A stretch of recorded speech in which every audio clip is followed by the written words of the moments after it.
வணக்கம். நம்ம வாழ்க்கையில ஒரு அர்த்தம் வேணும்னு நினைக்கும்போது, நாம பெரும்பாலும் பெரிய பெரிய விஷயங்கள தேடிப்போம், இல்லையா? ஆனா, சில சமயம் பதில்கள் ரொம்ப எளிமையான ஞானத்துல ஒளிஞ்சிருக்கும். இன்னைக்கு அப்படிப்பட்ட 2 அருள்வாக்குகள பத்தி தான் பார்க்க போறோம். இத சொன்னது யாருன்னா, மாமுனிவர் அகத்தியர். பார்க்கறதுக்கு சிம்பிளா இருந்தாலும், நம்ம வாழ்க்கையோட நோக்கத்தையே மாத்தக்கூடிய சக்தி இதுக்கு இருக்கு. மாமுனிவர் அகத்தியர்னாலே அவர் ஒரு பெரிய ஞானி சித்தர்னு நம்ம எல்லாருக்குமே தெரியும். ஆனா அவருடைய ஞானத்தோட அழகே என்ன தெரியுமா? அது ரொம்ப எளிமையா இருக்கிறது தான். பெரிய பெரிய தத்துவங்கள்லாம் சொல்லாம நம்மளோட அன்றாட வாழ்க்கையில நாம பின்பற்றக்கூடிய அன்பு, கடமை இத பத்தின ஒரு வழியை தான் அவர் நமக்கு காட்டுறாரு. சரி, வாங்க அவரோட முதல் போதனைக்குள்ள போலாம். அதோட மையம் ஜீவகாருண்யம். இந்த வார்த்தைய நாம நிறைய கேட்டிருப்போம். அப்படின்னா என்ன? இந்த உலகத்துல இருக்கிற எல்லா உயிர்கள் மேலயும் எந்த பாகுபாடும் இல்லாம அன்பு செலுத்துறது. இது ஒரு ரொம்ப சக்தி வாய்ந்த நெறி. இந்த போதனையோட ஆணி வேரே இதுதான். ஒரு அறநெறி வாழ்க்கை எங்க தொடங்குதுன்னா, தனக்காக பேச முடியாத உயிரினங்களுக்கு நாம செய்யற தன்னலமற்ற சேவையில தான். இது வெறும் கருணை மட்டும் இல்ல, நம்ம தர்மத்தோட அடித்தளமே இதுதான் சொல்றாரு. அகத்தியரோட வார்த்தைகள்ல இருக்கிற தெளிவ கொஞ்சம் கவனிங்க. எந்த ஒரு சிக்கலான தத்துவமும் இல்ல. இது ஒரு நேரடியான அன்பான கட்டளை. வாயில்லா ஜீவராசிகளுக்கு உணவும் நீரும் வழங்குதல் வேண்டும். பசியோடையும் தாகத்தோடையும் இருக்கிற எந்த உயிரா இருந்தாலும் சரி, அதுக்கு உணவு தண்ணி கொடுக்கறது தான் ஒரு மனுஷனோட முதல் கடமை.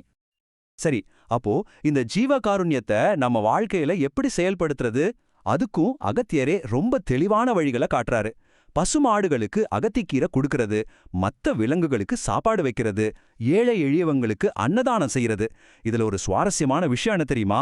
நாம செய்யற இந்த கருணை செயல்கள் இங்க வாழுற உயிர்களுக்கு மட்டும் இல்லாம நம்ம முன்னோர்களோட ஆன்மாக்களுக்கும் அமைதியை கொடுக்குன்னு அவர் சொல்றாரு. நம்ம ஒன்னு புரிஞ்சுக்கணும், இந்த அறிவுரைகள்லாம் ஏதோ ஒரு புத்தகத்திலேருந்து படிச்சதில்ல.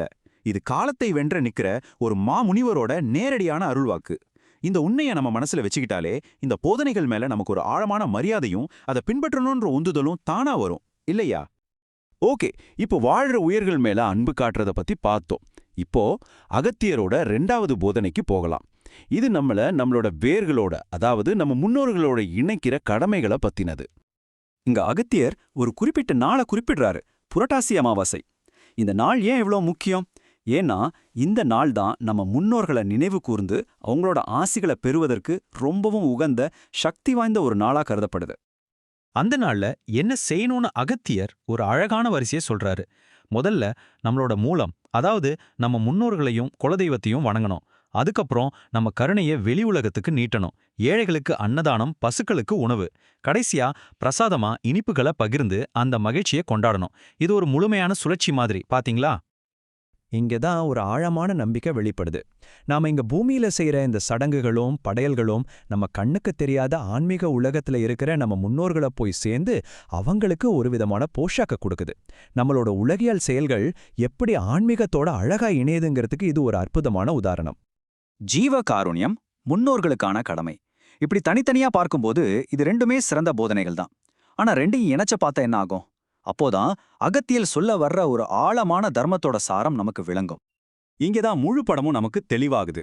வாழற உயிர்கள் மேல கருணை காட்டுறதும் மறைந்த முன்னோர்களுக்கு கடமை ஆற்றுறதும் வேற வேற செயல்கள் கிடையாது. அது தர்மம்ங்கிற ஒரே நாணயத்தோட 2 பக்கங்கள் மாதிரி. ஒன்னு இல்லாம இன்னொன்னு முழுமையடையாது. கடைசியா சர்வம் சிவார்ப்பணம்ங்கிற வாக்கியத்தோட இந்த போதனைகள் முடியுது. இதோட பொருள் எல்லாம் சிவனுக்கே அர்ப்பணம். இதை நாம செய்யற ஒவ்வொரு கருணை செயலும், ஒவ்வொரு கடமையும் நமக்காக இல்ல, இறைவனுக்கே செய்யப்படுற ஒரு அர்ப்பணிப்புங்கிறத நமக்கு ஞாபகப்படுத்துது. இதுதான் இந்த ஞானத்தோட உச்சம். இந்த ஞானம் பழங்காலத்தோடேதான் இருக்கலாம், ஆனா அது எழுப்புற கேள்வி இன்னைக்கு ரொம்ப முக்கியம். அகத்தியரோட இந்த ஆழமான கொள்கைகளை நம்ம வேகமான நவீன வாழ்க்கையில நாம எப்படி பயன்படுத்துறது? கருணையும் கடமையும் வெறும் சடங்குகளா பார்க்காம நம்மளோட அன்றாட வாழ்க்கையோட ஒரு பகுதியா மாத்துறது எப்படி? இதற்கான விடைய நாம ஒவ்வொருத்தரும் நமக்குள்ளே தான் தேடணும்.